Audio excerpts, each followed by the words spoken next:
Well, in the last few hours, hockey players and families met with St. Paul Public School athletic directors to discuss what's next for their hockey program. This comes as it folds into just one boys hockey team, forcing another historic team to shut down for good. Jennifer Hoff has a look at what's next for hockey in St. Paul. Jennifer? Julie, dozens of people showed up to this first meeting to discuss logistics, right? Like transportation and branding. As players from several schools from Central, Como, and Highland Park will now make up the district's one team.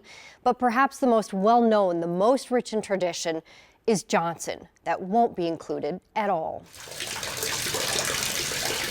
There's lots of history. I mean, I can't tell you how proud we are of this room. To know Minnesota is to know hockey. And then all these guys up here played college hockey. Perhaps the state's most historic team, though, dates back 112 years. Yep. Coach Moose Younghands there for more than 40 of them. From one small little old school on the east side. The St. Paul Johnson boys hockey team won 4 state titles, had 12 All-Americans, and one very legendary player. Godfather hockey on the east side, Herb Brooks. Every time you go someplace, the boys wear their Johnson stuff.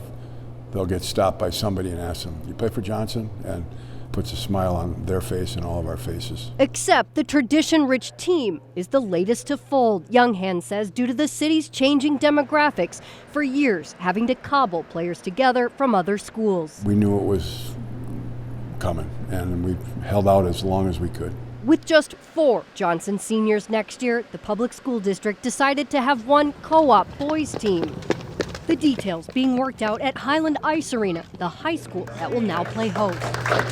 Parents and players meeting together for the first time. This makes sense now. Trying to figure out a team name and transportation between cities. Our guys will fit in. They just want to play. For Younghands, it's the end of an era. I'm okay. Looking back on an illustrious career. Nothing but good memories of every year. Knowing the state of hockey will always carry on. Everybody's proud of their community. Even if it's not at Johnson. We're, proud Eastsiders, and we always will be, and this isn't going to change it.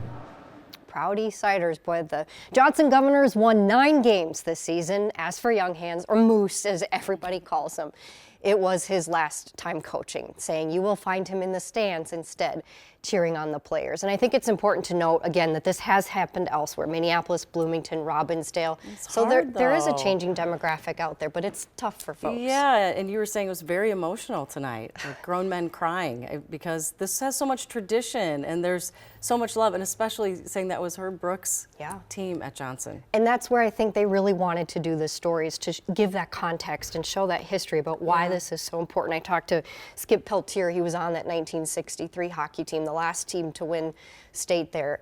77 years old. I've never met the guy before, and just crying on the phone about it, and that just struck me because it shows how important this is to so many people. Yeah, the state of hockey. Yep. Thank you, Jennifer.